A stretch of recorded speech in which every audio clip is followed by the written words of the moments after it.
Hi everyone, आज ये 4 मई 2026 के इम्पोर्टेंट करंट अफेयर को डिस्कस करते हैं। So let's get started without any further delay.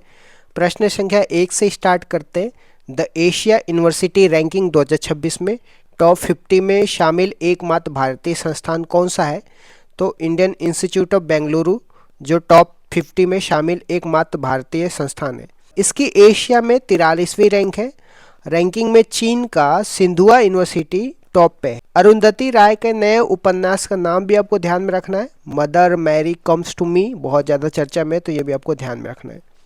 Next question में आते हैं पाक जल संधि, जिसको पाक स्टेट बोलते हैं, पार करने वाले सबसे कम उम्र के तैराक कौन बन गए? तो झारखंड के 7 वर्षीय ईशान सिंह पाक स्टेट को पार करने वाले सबसे कम उम्र के तैराक बन गए। उन्होंने धनुषकोडी जो तमिलनाडु में है से तलई मन्नार जो श्रीलंका है इसके बीच में 29 किलोमीटर की दूरी तय किया है। पाक स्टेट की बात करते हैं, भारत और श्रीलंका के बीच में स्थित है। इसी तरीके से आपको इंग्लिश चैनल को पार करने वाले सबसे पहले भारतीय मिहिर सेन और पहली महिला आरती शाह थी, तो ये भी आपको ध्यान में रखना है।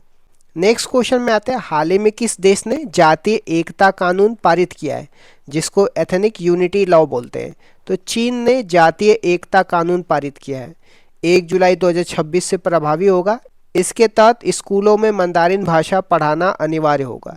इसके उद्देश्य की बात करते हैं तो अल्पसंख्यक समुदायों का बहुसंख्यक हान समुदाय में विलय कर जातीय एकता लाना है, तो ये भी आपको ध्यान में रखना है। नेक्स्ट क्वेश्चन में आते हैं, किस कंपनी ने अपना पहला कमर्शियल सैटेलाइट दृष्टि लॉन्च किया है? गैलेक्सी आई बेंगलुरु ने अपना पहला कमर्शियल सैटेलाइट दृष्टि लॉन्च करी है। इसे स्पेस एक्स के फॉल्कन 9 रॉकेट से लॉन्च किया गया है। इसमें SAR जिसको सिंथेटिक अपर्चर रेडार बोलते हैं लगा है, जो किसी भी मौसम में पृथ्वी की हाई रेजोल्यूशन फोटो ले सकता है। यह दुनिया का पहला ऑप्टोसार सैटेलाइट होने का दावा करता है, तो ये भी आपको ध्यान में रखना है। नेक्स्ट क्वेश्चन में आते हैं, भारतीय सेना ने द्विपक्षीय सैन्य अभ्यास सिनबैक्स 2 के लिए कहाँ का दौरा किया है? तो कंबोडिया का दौरा किया है। यह इस अभ्यास का दूसरा संस्करण है जो भारत और कंबोडिया के मध्य में होता है। इसके पहले संस्करण की बात करते हैं तो 2025 में पुणे में हुआ था। भारत की ओर से मराठा रेजिमेंट इसमें भाग ले रही है, तो ये भी आपको ध्यान में रखना है। नेक्स्ट क्वेश्चन में आ जाते हैं, NCLT का नया अध्यक्ष किसे नियुक्त किया गया है? जस्टिस अनुपेंद्र ग्रेवल को NCLT का नया अध्यक्ष नियुक्त किया गया है। बात करते हैं NCLT का, तो नेशनल कंपनी लॉ ट्रिब्यूनल्स होता है। इसका गठन अधिनियम 2013 के तहत हुआ था। इनके कार्यकाल की बात करते हैं तो 5 साल या 67 वर्ष की आयु तक होगा। प्रसार भारती के नए अध्यक्ष प्रसून जोशी और RBI के डिप्टी गवर्नर रोहित जैन बनाए गए, तो ये भी आपको ध्यान में रखना है। नेक्स्ट क्वेश्चन में आता है, गिग वर्कर के लिए देश का पहला डिजिटल शिकायत निवारण सिस्टम किसने लॉन्च किया है? तो कर्नाटक ने लॉन्च किया है। जब हम बात करते हैं गिग वर्कर्स की, तो इसमें जोमेटो, अमेजन, ब्लिंकिट जैसे डिलीवरी बॉय शामिल है। अनुमान है कि वर्ष 2029-30 तक भारत में लगभग 2.35 करोड़ गिग वर्कर्स होंगे, तो ये भी आपको ध्यान में रखना है। नेक्स्ट क्वेश्चन में आते हैं, देश के पहले पेपरलेस राज्य न्यायपालिका किसे घोषित किया गया है? तो सिक्किम को घोषित किया गया है। सिक्किम हाई कोर्ट अब पूरी तरह से डिजिटल माध्यम जिसको E-फाइलिंग बोलते हैं इस पर कार्य करेगा। सिक्किम को 36वें संविधान संशोधन करके 1975 द्वारा भारत का पूर्ण राज्य बनाया गया था, तो ये भी आपको ध्यान में रखना है। नेक्स्ट क्वेश्चन में आते हैं, पूर्वोत्तर भारत और मध्य प्रदेश को जोड़ने वाली वस्त्र पहल का नाम क्या है? तो पद्म डोरे नाम है। यह पूर्वोत्तर भारत के एरी सिल्क और मध्य प्रदेश के चंदेरी को मिलाकर के उत्पादन करने की एक पहल है। वर्तमान में पूर्वोत्तर विकास मंत्री ज्योतिरादित्य सिंधिया है, तो ये भी आपको ध्यान में रखना है। नेक्स्ट क्वेश्चन में आते हैं, ऑपरेशन व्हाइट स्ट्राइक का संबंध किससे है? तो कोकीन सिंडिकेट का भंडाफोड़ करने से। NCB ने मुंबई क्षेत्र में 350 किलो कोकीन लगभग 1745 करोड़ की जब्त की है। अन्य प्रमुख ऑपरेशन की बात करते हैं तो ऑपरेशन ब्रह्मा म्यांमार में चलाया जाता है, ऑपरेशन सिंधु ईरान में चलाया जाता है, लॉयनेस रॉयल इजराइल के द्वारा चलाया जाता है, तो ये भी आपको ध्यान में रखना है। इस तरीके से मैंने कुछ इंपॉर्टेंट करंट अफेयर को डिस्कस कर दिया। Thank you so much guys, keep loving, keep supporting, bye bye, see you. आधुनिक भारतीय इतिहास की महत्वपूर्ण घटनाओं के बारे में देखते हैं। 1901 से लेकर के 1947 के बीच की प्रमुख घटनाओं के बारे में हम देखेंगे। बंगाल विभाजन की घोषणा कब हुई थी? 7 अगस्त 1905 में हुई थी। 1905 में लॉर्ड कर्जन भारत के वायसराय थे। इसी घोषणा के विरोध में कोलकाता के टाउन हॉल में विदेशी वस्तुओं का बहिष्कार की शुरुआत हुई थी। बंगाल का विभाजन किस तारीख को होना तय हुआ था और इसे किस दिवस के रूप में मनाया गया? 16 अक्टूबर 1905 को बंगाल का विभाजन होना तय हुआ था और इसी तारीख को रक्षाबंधन दिवस के रूप में मनाया गया था। कांग्रेस का सूरत अधिवेशन कब हुआ और इसमें क्या प्रमुख घटनाएं थी? 1907 में सूरत अधिवेशन हुआ था। इस अधिवेशन में रास बिहारी घोष अध्यक्ष थे। कांग्रेस में गरम दल और नरम दल का विभाजन हो गया था। मोर्ले मिंटो एक्ट कब आया था? इसके द्वारा कौन सी प्रणाली शुरू की गई थी?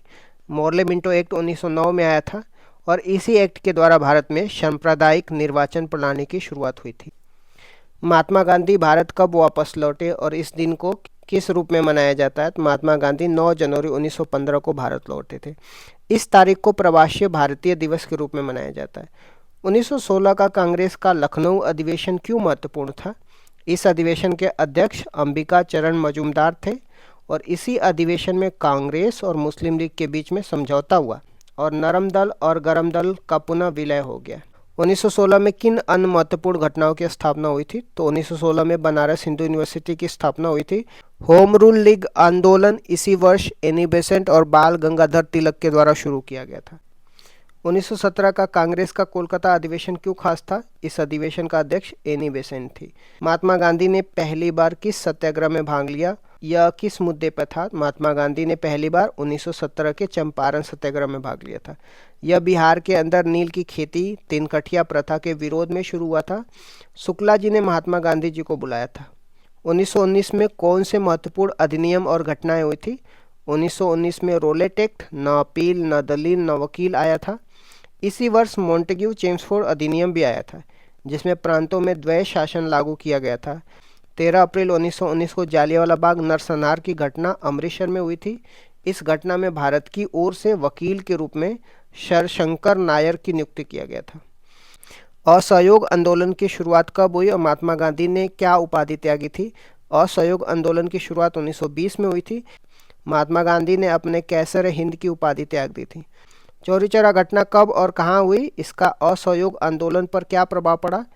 चौरी चौरा घटना फरवरी 1922 में गोरखपुर उत्तर प्रदेश में हुई थी। इस घटना के बाद असहयोग आंदोलन को समाप्त कर दिया गया था। स्वराज पार्टी की स्थापना कब और किसने करी थी? स्वराज पार्टी की स्थापना 1923 में चित्तरंजन दास और मोतीलाल नेहरू ने करी। महात्मा गांधी ने कांग्रेस के किस अधिवेशन की अध्यक्षता पहली बार की थी? 1924 में बेलगाम अधिवेशन के अध्यक्ष बने थे महात्मा गांधी जी, जो उनकी अध्यक्षता पहली बार थी। कांग्रेस के कानपुर अधिवेशन की अध्यक्षता करने वाली पहली भारतीय महिला कौन थी? 1925 के कानपुर अधिवेशन की अध्यक्ष सरोजनी नायडू थी, जो पहली भारतीय महिला अध्यक्ष थी। काकोरी ट्रेन एक्शन कब हुआ? इसमें कौन कौन शामिल थे? काकोरी ट्रेन एक्शन 9 अगस्त 1925 को हुआ था। पहले इसका नाम काकोरी ट्रेन डकैती था, अब इसको नाम काकोरी ट्रेन एक्शन है। इसमें राम प्रसाद बिस्मिल, अशफाक उल्ला खान, राजेंद्र लाहिड़ी, रोशन सिंह, चंद्रशेखर आज़ाद शामिल थे।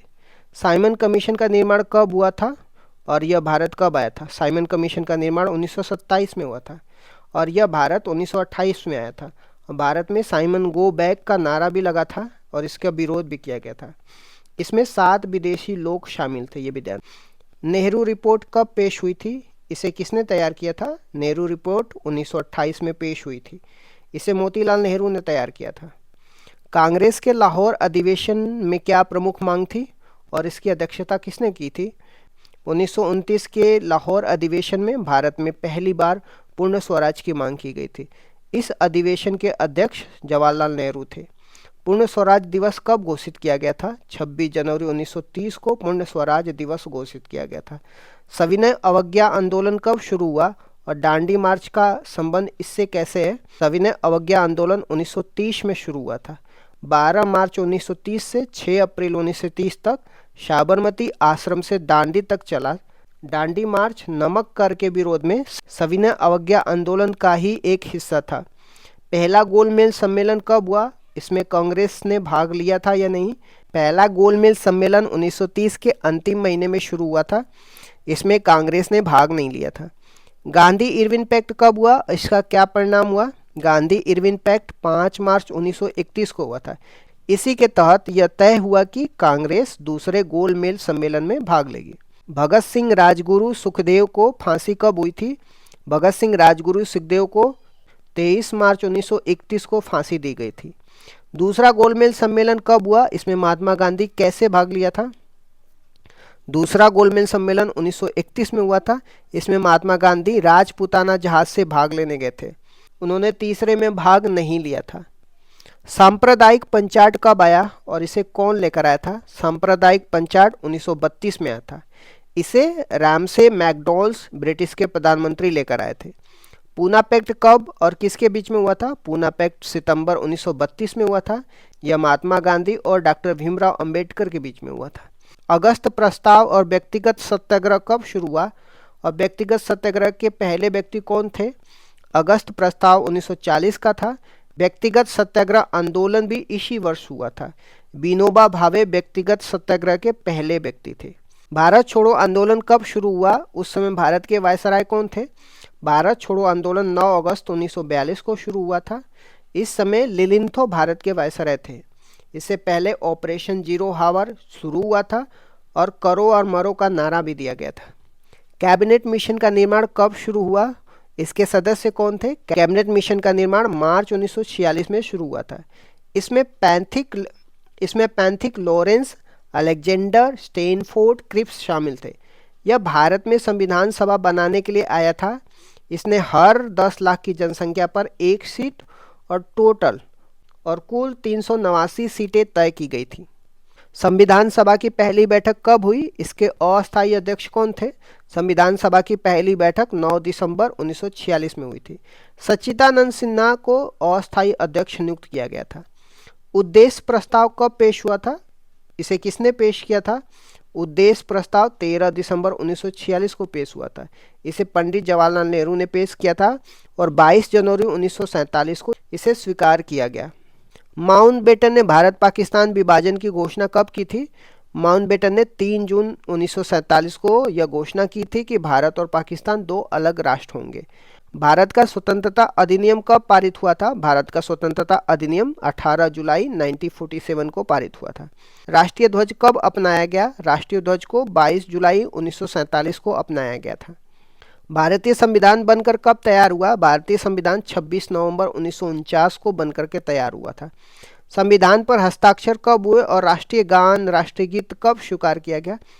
24 जनवरी 1950 को संविधान पर हस्ताक्षर हुए थे। इसी तारीख को राष्ट्रीय गान और राष्ट्रीय गीत को भी स्वीकार किया गया था। भारतीय संविधान कब लागू हुआ? 26 जनवरी 1950 को संविधान भारत में लागू हो गया था। संविधान के कुछ आंशिक अनुच्छेद, टोटल 16 अनुच्छेद इस तारीख को लागू हुए थे। यह बात अनुच्छेद 394 में लिखी हुई है। इसमें नागरिकता भाग 2 भी शामिल है। जनगणना की बात करते हैं। भारत में जनगणना की शुरुआत कब और किसके कार्यकाल में हुई थी? तो भारत में जनगणना की शुरुआत 1872 में वायसराय लॉर्ड मायो के कार्यकाल में शुरुआत हुई थी। वैज्ञानिक और दशकीय आधार पर जनगणना की शुरुआत कब और किसके कार्यकाल में हुई थी? वैज्ञानिक और दशकीय आधार पर हर 10 वर्ष में जनगणना की शुरुआत 1881 में वायसराय लॉर्ड रिपन के कार्यकाल में हुई थी। 2011 की जनगणना का क्रम क्या था? 2011 की जनगणना कुल मिला के 15वें क्रम की थी, स्वतंत्र भारत के हिसाब से 7वें क्रम की थी और दशकीय आधार पर 14वें क्रम की थी।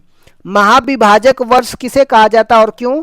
1921 को महाविभाजक वर्ष कहा जाता है क्योंकि 1911 से 21 के दशक में अकाल और महामारियों के कारण जनसंख्या वृद्धि न्यूनतम रही है। जनसंख्या बढ़ने के बजाय घट रही थी। 2011 की जनगणना के आयुक्त और आदर्श वाक्य क्या थे? तो आयुक्त चंद्रमौली साहब थे और आदर्श वाक्य हमारी जनगणना हमारा भविष्य, आर सेंसस आर फ्यूचर है। 2011 की जनगणना के अनुसार भारत की कुल जनसंख्या दशकीय वृद्धि दर कितनी थी? कुल जनसंख्या की बात करते 121.09 करोड़ थी, जिसमें भारत चीन के बाद दूसरे स्थान पे था। दशकीय वृद्धि दर की बात करते हैं 2001 से 2011 तक 17.7% थी। सर्वाधिक और न्यूनतम जनसंख्या वाला राज्य कौन से थे? तो सर्वाधिक जनसंख्या वाला राज्य उत्तर प्रदेश, जिसमें 16.51% और इसके बाद महाराष्ट्र, बिहार और पश्चिम बंगाल है। न्यूनतम जनसंख्या वाला राज्य सिक्किम है, जिसमें 0.05%, इसके बाद मिजोरम और अरुणाचल प्रदेश है। सर्वाधिक और न्यूनतम दशकीय वृद्धि दर वाला राज्य कौन से थे? सर्वाधिक दशकीय वृद्धि दर वाला राज्य मेघालय है, जिसका 27.9% वृद्धि दर है। न्यूनतम ऋणात्मक वृद्धि वाला नागालैंड है, जिसमें -0.6% वृद्धि दर थी। यह एकमात्र राज्य था जहां जनसंख्या वृद्धि दर ऋणात्मक थी। भारत की जनसंख्या घनत्व कितना है? सर्वाधिक और न्यूनतम जनसंख्या घनत्व वाला राज्य कौन से हैं? तो भारत की जनसंख्या घनत्व 382 व्यक्ति प्रति वर्ग किलोमीटर है। सर्वाधिक जनसंख्या घनत्व बिहार का है, 1106 व्यक्ति प्रति वर्ग किलोमीटर है। न्यूनतम जनसंख्या घनत्व वाला राज्य अरुणाचल प्रदेश है, जिसमें 17 व्यक्ति प्रति वर्ग किलोमीटर है। भारत का लिंगानुपात कितना है? सर्वाधिक और न्यूनतम लिंगानुपात वाले राज्य कौन से हैं? भारत का लिंगानुपात की बात करते हैं, 943 महिलाएं प्रति 1000 पुरुष पे है। सर्वाधिक लिंगानुपात की बात करते हैं, केरल का है, 1084 महिलाएं हैं प्रति 1000 पुरुष पे। न्यूनतम लिंगानुपात की बात करते हैं, हरियाणा है, जिसमें 879 महिलाएं हैं प्रति 1000 पुरुष पे। भारत की साक्षरता दर कितनी है? सर्वाधिक और न्यूनतम साक्षरता वाला राज्य कौन से हैं? तो भारत की साक्षरता दर 73% है। पुरुष की साक्षरता दर की बात करते हैं, 80.09% है, और महिला की साक्षरता दर की बात करते हैं, 64.60% है। सर्वाधिक साक्षरता की बात करते हैं, केरल का है, 94% है, और न्यूनतम साक्षरता बिहार का है, 61.80% है। सर्वाधिक अनुसूचित जाति वाला राज्य कौन से है? तो संख्या के आधार पर उत्तर प्रदेश है, प्रतिशत के आधार पर पंजाब है। राज्य की जनसंख्या का 32% जनसंख्या पंजाब में अनुसूचित जाति का है। सर्वाधिक अनुसूचित जनजाति जनसंख्या वाला राज्य कौन से है? संख्या के आधार पर मध्य प्रदेश सर्वाधिक अनुसूचित जनजाति वाला राज्य है। प्रतिशत के आधार पर मिजोरम है, जिसकी राज्य की 94% जनसंख्या शेड्यूल ट्राइब की है।